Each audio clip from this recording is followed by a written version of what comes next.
ಎಳೆಯರ ರಾಮಾಯಣದ ಅಧ್ಯಾಯ ಕಂಕಣ ಭಾಗ್ಯ ಕೂಡಿ ಬಂತು. ಉಪ ಅಧ್ಯಾಯ ಪರಶುರಾಮನ ಗರ್ವಭಂಗ. ದಶರಥ ಮಹಾರಾಜನು ತನ್ನ ಪ್ರಯಾಣವನ್ನು ಮುಂದುವರಿಸುತ್ತಿದ್ದಂತೆ ದಾರಿಯಲ್ಲಿ ಹಲವಾರು ಅಪಶಕನಗಳು ಕಂಡವು. ಇದನ್ನು ದಶರಥನಿಗೆ ಗಾಬರಿಯಾಯಿತು. ಯಾವ ವಿಪತ್ತು ಕಾದಿದೆಯೋ ಎಂದು ಅವನು ಚಿಂತೆಗೊಳಗಾದ. ವಸಿಷ್ಠರನ್ನು ಕುರಿತು, ಗುರುಗಳೇ, ಈ ಅಪಶಕನಗಳಿಂದ ನನಗೆ ಭೀತಿಯಾಗುತ್ತಿದೆ ಎಂದ.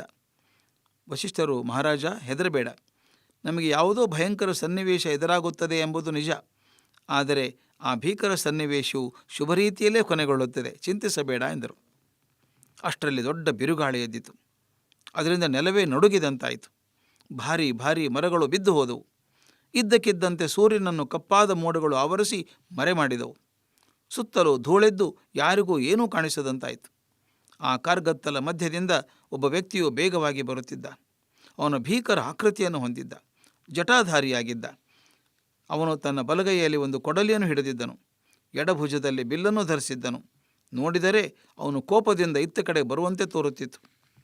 ಹೀಗೆ ಇಡೀ ವಾತಾವರಣವನ್ನು ತಲ್ಲಣಗೊಳಿಸಿದ ಆ ವ್ಯಕ್ತಿಯ ಹೆಸರು ರಾಮ, ಜಮದಗ್ನಿಯ ಮಗ. ಜಮದಗ್ನಿಯು ಬೇರೆ ಯಾರೂ ಅಲ್ಲ, ವಿಶ್ವಾಮಿತ್ರರ ಅಕ್ಕ ಸತ್ಯವತಿಯ ಮಗ. ಜಮದಗ್ನಿಯ ಮಗನಾದ ಈ ರಾಮನು ಯಾವಾಗಲೂ ಪರಶುವನ್ನು, ಅಂದರೆ ಕೊಡಲಿಯನ್ನು ಹಿಡಿದುಕೊಂಡು ಓಡಾಡುತ್ತಿದ್ದುದರಿಂದ ಅವನಿಗೆ ಪರಶುರಾಮ ಎಂಬ ಹೆಸರು ಬಂತು. ಅವನು ಭೃಗು ವಂಶದವನಾದ್ದರಿಂದ ಭಾರ್ಗವರಾಮ ಎಂದು ಅವನನ್ನು ಕರೆಯುತ್ತಿದ್ದರು. ಪರಶುರಾಮನು ಮಹಾಪರಾಕ್ರಮಿ, ಉಗ್ರ ತಪಸ್ವಿ. ಅವನಿಗೆ ಇಚ್ಛೆ ಬಂದ ಕಡೆಗೆ ಕ್ಷಣ ಮಾತ್ರದಲ್ಲಿ ಹೋಗಿಬಿಡಬಲ್ಲಂಥ ಅಪೂರ್ವವಾದ ಪಾದಶಕ್ತಿ ಇತ್ತು. ಪರಶುರಾಮನು ಎಂದಿಗೂ ಹಿರಿಯರ ಮಾತು ಮೀರುತ್ತಿರಲಿಲ್ಲ. ಒಮ್ಮೆ ಜಮದಗ್ನಿಗೆ ಪತ್ನಿ ರೇಣುಕೆ ಮಾಡಿದ ಅಕಾರ್ಯವೊಂದರಿಂದ ಅವಳ ಮೇಲೆ ಅಸಾಧ್ಯ ಕೋಪ ಬಂತು. ಪರಶುರಾಮನನ್ನು ಕರೆದು, ನಿನ್ನ ತಾಯಿಯ ತಲೆಯನ್ನು ಕಡಿದು ಹಾಕು ಎಂದ. ಪರಶುರಾಮನಿಗೆ ತನ್ನ ತಂದೆಯ ಶಕ್ತಿಯ ಅರಿವಿತ್ತು. ಅವರ ಶಾಪ ಕೊಟ್ಟು ಪ್ರಾಣ ತೆಗೆಯಬಲ್ಲರು, ಹಾಗೆ ಅನುಗ್ರಹ ಮಾಡಿ ಅದೇ ಶರೀರಕ್ಕೆ ಜೀವ ತುಂಬಲೂ ಬಲ್ಲರು ಎಂಬುದನ್ನು ಅವನು ತಿಳಿದಿದ್ದನು. ಅವನು ಹಿಂದೆ ಮುಂದೆ ನೋಡದೆ ತನ್ನ ಕೊಡಲಿಯಿಂದ ರೇಣುಕೆಯ ತಲೆಯನ್ನು ಕಡಿದುಬಿಟ್ಟ.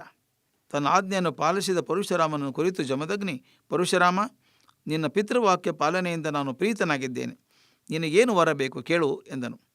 ಪರಶುರಾಮನು, ತಂದೆಯೇ, ನನ್ನಿಂದ ಹತಳಾದ ನನ್ನ ತಾಯಿ ರೇಣುಕೆಯು ಮತ್ತೆ ಬದುಕಲಿ. ಈಗ ನಡೆದ ಕೈ ಘಟನೆ ನೆನಪು ಅವಳ ಮನಸ್ಸಿನಲ್ಲಿ ಉಳಿಯದಿರಲಿ ಎಂದ. ಜಮದಗ್ನಿ ಹಾಗೆಯೇ ಆಗಲಿ ಎಂದು ಅನುಗ್ರಹಿಸಿದ. ರೇಣುಕೆ ಮರಳಿ ಜೀವ ಪಡೆದಳು. ಆ ಸಮಯದಲ್ಲಿ ಲೋಕದಲ್ಲಿ ಕ್ಷತ್ರಿಯರ ಸಂಖ್ಯೆ ಅಗಾಧವಾಗಿತ್ತು. ಅವರು ಸಣ್ಣ ಪುಟ್ಟ ಪಾಳೆಯಗಳನ್ನು ಕಟ್ಟಿಕೊಂಡು ಸದಾ ಕಾದಾಡುತ್ತಿದ್ದರು. ಅಹಂಕಾರದಿಂದ ಮೆರೆಯುತ್ತಿದ್ದರು. ಜನರೊಡನೆ ಬಹಳ ದೌರ್ಜನ್ಯದಿಂದ ನಡೆದುಕೊಳ್ಳುತ್ತಿದ್ದರು. ಅವರು ಉಪಟ ತಾಳಲಾರದೆ ಜನರು ಕಂಗೆಟ್ಟಿದ್ದರು. ಒಮ್ಮೆ ಜಮದಗ್ನಿಯು ತಪಸ್ಸಿನಲ್ಲಿದ್ದಾಗ ಬೇಟೆಗೆಂದು ಬಂದ ಕಾರ್ತಿವೀರ್ಯಾರ್ಜುನನೆಂಬ ರಾಜನು ಆಶ್ರಮಕ್ಕೆ ನುಗ್ಗಿ ಜಮದಗ್ನಿಯನ್ನು ಕೊಂದುಬಿಟ್ಟನು. ಪರಶುರಾಮನಿಗೆ ವಿಷಯ ತಿಳಿದು ಭಯಂಕರವಾದ ಸಿಟ್ಟು ಬಂತು. ತನ್ನ ತಂದೆಯನ್ನು ಕೊಂದವನು ಕ್ಷತ್ರಿಯ ರಾಜ ಎಂದು ತಿಳಿದ ನಂತರವಂತೂ ಇಡೀ ಕ್ಷತ್ರಿಯ ಕುಲದ ಮೇಲೆ ಅವನು ಉರಿದು ಬಿದ್ದ. ಈ ಕ್ಷತ್ರಿಯರ ದುಷ್ಟತನ ಎಲ್ಲೆ ಮೀರಿದೆ. ಅವರ ಅಹಂಕಾರವನ್ನು ಮುರಿಯದಿದ್ದರೆ ನಾನು ಪರಶುರಾಮನೇ ಅಲ್ಲ ಎಂದು ಪ್ರತಿಜ್ಞೆ ಮಾಡಿದ.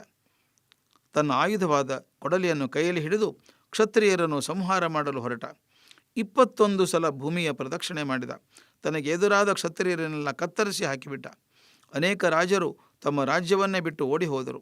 ಹೀಗಾಗಿ ಇಡೀ ಭೂಮಂಡಲವೇ ಅವನು ವಶವಾಯಿತು. ಆಗ ಪರಶುರಾಮನು ಒಂದು ಯಾಗವನ್ನು ಮಾಡಿದ. ತಾನು ಸಂಪಾದಿಸಿದ್ದ ಭೂಮಿಯನ್ನೆಲ್ಲ ಆ ಯಾಗದ ಅಧ್ಯಕ್ಷತೆ ವಹಿಸಿದ್ದ ಕಶ್ಯಪನಿಗೆ ದಾನ ಮಾಡಿಬಿಟ್ಟ. ನಂತರ ತಾನು ಮಹೇಂದ್ರ ಪರ್ವತಕ್ಕೆ ಹೋಗಿ ತಪಸ್ಸು ಮಾಡುತ್ತಾ ಕುಳಿತ. ಹೀಗೆ ಭೂಮಿಯು ಕಶ್ಯಪನ ವಶವಾದ್ದರಿಂದ ಭೂಮಿಯನ್ನು ಕಾಶ್ಯಪಿ ಎಂದೂ ಕರೆಯುತ್ತಾರೆ. ಇಂಥ ಉಗ್ರಕೋಪಿ ಪರಶುರಾಮನನ್ನು ಕಂಡು ದಶರಥನಿಗೆ ಹೆದರಿಕೆಯಾಯಿತು. ಪರಶುರಾಮನಿಗೆ ಕ್ಷತ್ರಿಯ ಮೇಲಿನ ಕೋಪ ಇನ್ನೂ ಇಳಿದಿಲ್ಲವೇ ಎಂದು ಆ ಕ್ಷತ್ರಿಯ ರಾಜ ಹೆದರಿಕೊಂಡ. ನನ್ನ ಮಕ್ಕಳ ಗತಿಯೇನು ಎಂದು ದುಗುಡುಕೊಂಡ. ಆದರೂ ನಗುಮುಖದಿಂದ ಪರಶುರಾಮನನ್ನು ಎದುರುಗೊಂಡ. ನಮಸ್ಕಾರ ಮಾಡಿ ಸ್ವಾಗತಿಸಿದ. ಕುಶಲ ಪ್ರಶ್ನೆ ಮಾಡಿದ. ಆದರೆ ಪರಶುರಾಮ ದಶರಥನ ಕಡೆಗೆ ಗಮನ ಕೊಡಲೇ ಇಲ್ಲ.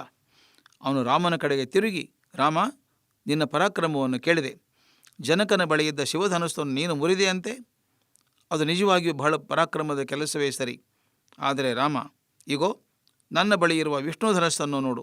ಈ ಧನಸ್ಸನ್ನು, ನೀನು ಮುರಿದ ಧನಸ್ಸನ್ನು ದೇವಶಿಲ್ಪಿ ವಿಶ್ವಕರ್ಮ ನಿರ್ಮಿಸಿದ. ಇವುಗಳಲ್ಲಿ ಒಂದನ್ನು ಶಿವನಿಗೆ ಕೊಟ್ಟಿದ್ದನು, ಅದು ಶಿವಧನಸ್ಸು ಎಂದು ಹೆಸರು ಪಡೆಯಿತು. ಇನ್ನೊಂದನ್ನು ವಿಷ್ಣುವಿಗೆ ಕೊಟ್ಟದ್ದರಿಂದ ವಿಷ್ಣು ಧನಸ್ಸು ಎಂದು ಪ್ರಸಿದ್ಧವಾಯಿತು. ವಿಷ್ಣುವು ತನ್ನ ಧನುಸ್ಸನ್ನು ನಮ್ಮ ತಾತನಾದ ರುಚಿಕನಿಗೆ ಕೊಟ್ಟನು. ಆಗಿನಿಂದ ಇದು ನಮ್ಮ ವಂಶದರ ಬಳಿ ಇದೆ. ನೀನು ಮುರಿದುದು ಶಿವಧನಸ್ಸು, ನನ್ನ ಬಳಿ ಇರುವುದು ವಿಷ್ಣು ಧನಸ್ಸು. ನಿನಗೆ ನಿಜವಾದ ಶಕ್ತಿ ಇದ್ದರೆ ಈ ವಿಷ್ಣು ಧನಸ್ಸನ್ನು ಕೈಯಲ್ಲಿ ಹಿಡಿದುಕೊಂಡು ಅದಕ್ಕೆ ಬಾಣ ಹೂಡು, ಆಗ ನೀನು ಶಕ್ತಿವಂತನೆಂದು ಒಪ್ಪಿಕೊಳ್ಳುತ್ತೇನೆ ಎಂದನು. ಪರಶುರಾಮನು ಹೇಳಿದ ಮಾತುಗಳನ್ನು ರಾಮ ಕೇಳಿದ. ಆ ಮಾತಿನಲ್ಲಿ ಅಡಗಿದ್ದ ದರ್ಪ, ಕೆಣಕು ಭಾವ, ಸವಾಲಿನ ಧ್ವನಿ ಇವುಗಳಿಂದ ಅವನಿಗೆ ಅಸಾಧ್ಯವಾದ ಕೋಪ ಬಂತು.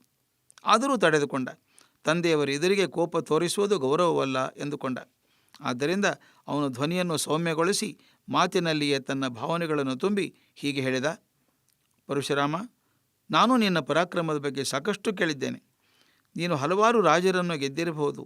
ಆದ ಮಾತ್ರಕ್ಕೆ ಎಲ್ಲ ಕ್ಷತ್ರಿಯರನ್ನು ಕೈಲಾಗದವರೆಂದು ಈ ರೀತಿಯಲ್ಲಿ ನೀನು ಕೆಣಕುತ್ತಿರುವುದು ಸರಿಯಲ್ಲ. ಪರಶುರಾಮ, ನಾನು ಅಶಕ್ತನೆಂದು ಭಾವಿಸಬೇಡ. ನನ್ನ ಬಲವನ್ನು ಕಾಣಬೇಕೆಂದಿದ್ದರೆ ಇಡೋ ನೋಡು ಎಂದವನೇ ಪರಶುರಾಮನಿಂದ ವಿಷ್ಣು ಧನಸ್ಸನ್ನು ಸೆಳೆದುಕೊಂಡ. ಲೀಲಾಜಾಲವಾಗಿ ಅದಕ್ಕೆ ಬಾಣ ಹೂಡಿದ. ನಂತರ ಅದನ್ನು ಪರಶುರಾಮನ ಕಡೆಗೆ ಗುರಿಯಿಟ್ಟ. ಪರಶುರಾಮ, ಇಗೋ ನೋಡು, ನಾನು ಬಾಣವನ್ನು ಹೂಡಿದ್ದೇನೆ. ನೀನು ನನ್ನ ಗುರು ವಿಶ್ವಾಮಿತ್ರನ ಅಕ್ಕನ ಮೊಮ್ಮಗ. ಹೀಗೆ ಗುರುವಿನ ಬಳಗದವನಾದ ನಿನ್ನನ್ನು ನಾನು ಕೊಲ್ಲಲಾರೆ. ಆದರೆ ನಾನು ಹೂಡಿದ ಬಾಣ ವ್ಯರ್ಥವಾಗಬಾರದು. ಈಗ ಹೇಳು, ಈ ಬಾಣವನ್ನು ಬಿಟ್ಟು ನಿನ್ನ ತಪಶಕ್ತಿಯನ್ನು ಧ್ವಂಸಗೊಳಿಸಲೋ ಅಥವಾ ಇಚ್ಛೆ ಬಂದ ಕಡೆಗೆ ನಿನ್ನನ್ನು ವೇಗವಾಗಿ ಕರೆದೊಯ್ಯಬಲ್ಲ ನಿನ್ನ ಪಾದದ ಶಕ್ತಿಯನ್ನು ಬಲಿ ತೆಗೆದುಕೊಳ್ಳಲೋ ಎಂದು ಕೇಳಿದ. ಪರಶುರಾಮ ಮೆತ್ತಗಾದ. ಅವನ ಗರ್ವ ಅಡಗಿತು. ರಾಮನ ಕಡೆಗೆ ತಿರುಗಿ, ರಾಮ, ನನ್ನ ಅಹಂಕಾರ ಅಳಿಯಿತು. ನೀನು ಅತಿ ಶ್ರೇಷ್ಠನಾದ ಬಿಲ್ಲುಗಾರ ಎಂಬುದರಲ್ಲಿ ಸಂಶಯವೇ ಇಲ್ಲ. ನಿನಗೆ ಕಲ್ಯಾಣವಾಗಲಿ. ಹೇ ದಾಶರಥಿ, ನಿನ್ನ ಬಾಣಕ್ಕೆ ನಾನು ನನ್ನ ಪಾದದ ಶಕ್ತಿಯನ್ನು ಕೊಡಲಾರೆ. ಏಕೆಂದರೆ ಹಿಂದು ನಾನು ಕಶ್ಯಪನಿಗೆ ಈ ನೆಲವನ್ನು ದಾನ ಮಾಡಿದಾಗ ಅವನಿಗೆ ದಾನ ಕೊಟ್ಟ ನೆಲದಲ್ಲಿ ಒಂದು ರಾತ್ರಿ ಇರುವುದಿಲ್ಲೆಂದು ಪ್ರತಿಜ್ಞೆ ಮಾಡಿದ್ದೆ.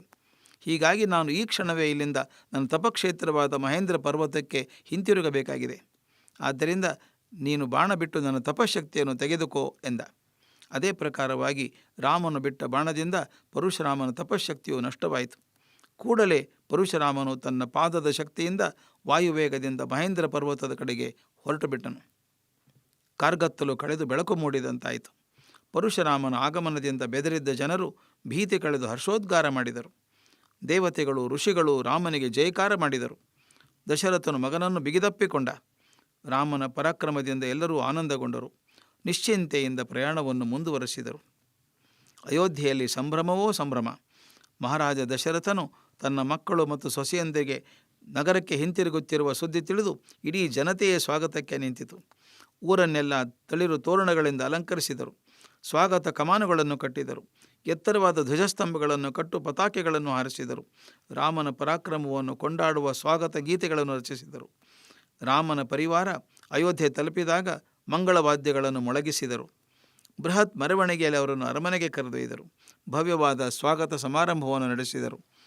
ರಾಮ, ಸೀತೆಯರ ಮತ್ತು ಇತರರ ಜೋಡಿಯನ್ನು ಎಲ್ಲರೂ ಮೆಚ್ಚಿದರು. ನವದಂಪತಿಗಳನ್ನು ಊರವರೆಲ್ಲ ಹಾಡಿ ಹರಿಸಿದರು. ನವ ವಿವಾಹಿತರು ಹೊಸ ಜೀವನ ಆರಂಭಿಸಿದರು.